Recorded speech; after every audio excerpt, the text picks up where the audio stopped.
Hello बच्चों, let's read the question. The question says the angle of prism is 60 degree. The angle of deviation is 30 degree. In the position of minimum deviation the value of angle of incidence and angle of emergence are. Option A I is equals to 45, E is equals to 50.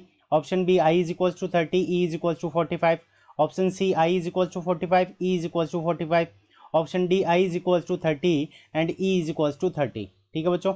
सो इस question के अंदर हमें क्या दे रखा है कि minimum deviation की condition में एंगल ऑफ इंसिडेंस आई और एंगल ऑफ इमर्जेंस ई दोनों की वैल्यू कितनी होगी. जब हमें क्या दे रखा है कि डेविएशन क्या है, मिनिमम है. ठीक है बच्चों.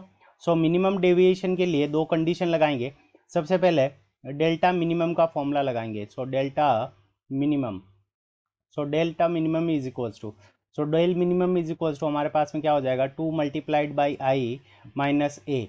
आई क्या है, एंगल ऑफ इंसिडेंस. ए क्या है, प्रिज्म एंगल. फर्स्ट नंबर की कंसेप्ट ये हो गया. सेकंड नंबर जो की कंसेप्ट हमारा ये होगा कि जो डेल्टा मिनिमम की कंडीशन होती है उसके अंदर जो आई की वैल्यू होती है, i is equals to e. So i is equals to e के इक्वल होता है. ये हमारी सेकंड कंडीशन हो गई. तो फर्स्ट नंबर हम फॉर्मूला लगाते हैं. तो डेल्टा मिनिमम की एंगल ऑफ डेविएशन हमें गिवन है 30 degree. So 30 is equals to, तो 2 multiplied by I minus A. A की वैल्यू हमें कितनी गिवन है, 60. So 2i minus 60 is equals to 30. ये हमारा हो गया. सो यहाँ से हमारे पास में 2i की वैल्यू कितनी आ जाएगी, 2i is equals to 90 degree.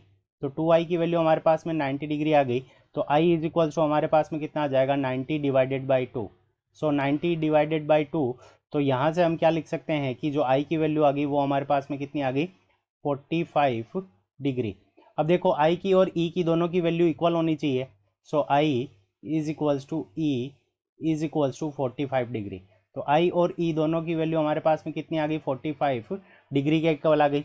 और ऑप्शन सी के अंदर गिवन है i is equals to e is equals to 45 degree. So option c is the correct answer of this question. I hope you understood it well. Best of luck. Thank you.